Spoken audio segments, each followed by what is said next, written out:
Hey, Coach Biggs here, your corner man for strength and vitality. Today what I'm going to show you what to do is how to perform a kettlebell push press. That's overhead. And what we're doing is creating drive from our hips. We're going to triple extension. So what that means is our hips are extending, our knees are extending, and our toes are extending. So I bend forward and I jump. Triple extension. That allows me to drive power from my hips to the kettlebell. So I'm not using my upper body as much to press the bell. So what we need to do first is we get it into the rack. You're going to clean it into position, open the hand. Now it's going to rest right here. What we don't want to do is have it impinging our wrist right here. That's called a broken wrist. It's going to be very difficult on your body. And also we're not pressing from the side. We want to go right in the middle right here. And from here what I'm going to do is drive through my toes to triple extension. Fixate at the top, then bring it right back to the middle.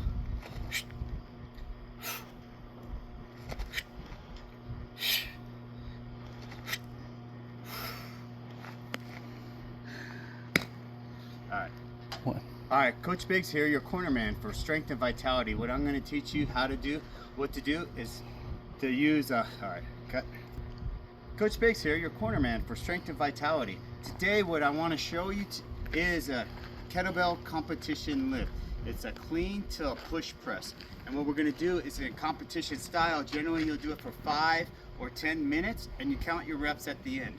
So it's going to be a clean to a push press and you accumulate as many reps as you can at the end of the time.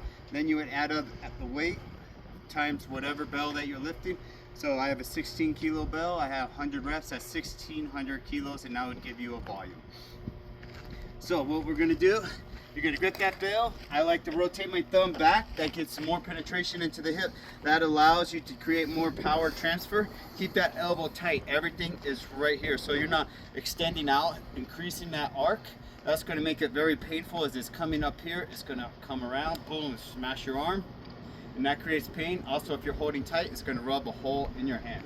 So this is where it's important to have that loose grip. You're going to grip in the corner right here. Loose grip.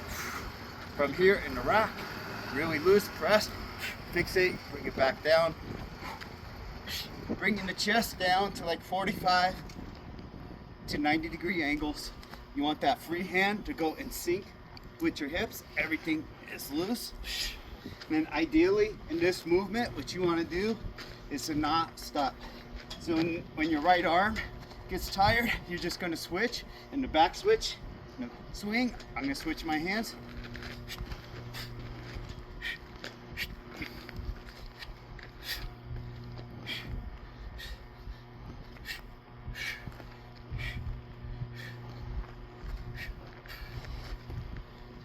All right, there you have it.